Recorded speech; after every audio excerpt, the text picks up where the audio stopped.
ដោយសារតែគុំមានគឺមានការអាប់ដេតថ្មីបន្តិចបន្តួចបងប្អូនណាដូច្នេះហើយមានបងប្អូននឹងចូលទៅ check មើលប្រាក់គុំមានគឺស្រាប់តែបាត់អត់ឃើញអញ្ចឹងតាមកៅថោតាមពិតទៅអត់បាត់ទៅណាទេបងប្អូនគឺនៅនឹងទេគ្រាន់តែថាយើងហៅអត់ឃើញអញ្ចឹងគេមានការអាប់ដេតថ្មីអញ្ចឹងណាបងប្អូនអញ្ចឹងថ្ងៃនេះខ្ញុំនឹងបង្ហាញបងប្អូនតាក់ទងជាមួយនឹងការ check បាទមើលគុំមានគឺតាមបាទការថោកអញ្ចឹងសបងប្អូនណាបាទអញ្ចឹងបងប្អូនចុចចូលទៅក្នុងគុំមានគឺបងប្អូនឃើញកន្លែងពាក្យ login ចុចពាក្យ login មកបងប្អូនបន្តមកទៀតបងប្អូនឃើញកន្លែងនេះបាត់អញ្ចឹងសការថោកមែនទេបាទអញ្ចឹងបងប្អូនចុចកន្លែងខាន់ពាន់អញ្ចឹងទៅគឺនឹងឃើញហើយការអញ្ចឹងសហ្នឹងបងប្អូននេះគឺមានច្រើនមែនតើអញ្ចឹងបងប្អូនបើសិនជាបងប្អូនអញ្ចឹងតាមការថោកបងប្អូនចុចឡើងការថោកចូលមកហើយមកដល់ចំណុចឡើងនេះគឺបងប្អូនបំពេញឈ្មោះបងប្អូនចូលទៅបាទយើងដាក់ឈ្មោះនៅក្នុង ID card របស់យើងណាបងប្អូនបាទបន្ទាប់ពីបងប្អូនដាក់ឈ្មោះហើយគឺខាងក្រោមគឺថ្ងៃខែឆ្នាំកំណត់របស់យើងកើតឆ្នាំណាខែណាថ្ងៃទីប្រហែលដាក់មក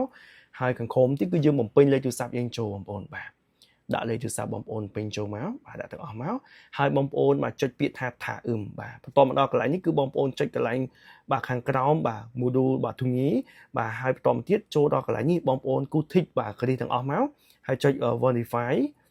បាទបន្តមកទៀតគឺគេនឹងផ្ញើណាបាទអ៊ីនជីងសតាមការថតលោតមកឲ្យដល់យើងហើយបាទចំពោះខ្ញុំដាក់ scan មុខបាទអញ្ចឹងបងប្អូនដាក់លេខក៏ដាក់លេខចឹងទៅណាបាទបន្ទាប់ពីយើងបានអ៊ីនជីងរួចគឺយើងចូលមកយើងចុចកន្លែងអ៊ីនជីង value មកគឺយើងចូលបានហើយបាទអញ្ចឹងនៅពេលបងប្អូនចូលមកដល់គឺបងប្អូននឹងឃើញចំនួនទឹកប្រាក់បងប្អូនទទួលបានប្រមាណមានទាំងឈ្មោះយើងអញ្ចឹងចំពោះបងប្អូនចង់មើលលម្អិតបន្ថែមបងប្អូនចុចកន្លែងឆាសេហ៊ីភូគីគឺបងប្អូនអាចឃើញថាតើបងប្អូនបានបង់ប្រមាណខែហើយពួកបងប្អូនចង់ដឹងថាតើថៅកែជាពាក់មិនទាន់បង់ឲ្យយើងប្រមាណបងប្អូនអាចមើលខាងក្រោមបានឃើញដោយករណីខ្ញុំគឺចំនួនមួយខែដែលគាត់អត់ទាន់បានបង់ឲ្យអញ្ចឹងបើសិនជាបងប្អូនជាក់ស្ដែងបងប្អូនអាចមើលខ្លួនឯងថាតើតើកែនៅជាពាក់យើងប្រមាណខែបងប្អូនអាចមើលឡើងនឹងបានអញ្ចឹងហើយបងប្អូនកុំភ្លេចតាមដានជាមួយនឹងប្រាក់គុកមីញគឺមកយើងបានប្រមាណខែហើយទៅប្រាក់ចូលប្រមាណហើយតើកែជាពាក់ប្រមាណហើយបងប្អូនតាមដានឲ្យជាប់ដើម្បីបើសិនជាមានករណីឡើងណាដែលមិនប្រក្រតីបងប្អូនអាចសាកសួរតើកែបានបងប្អូន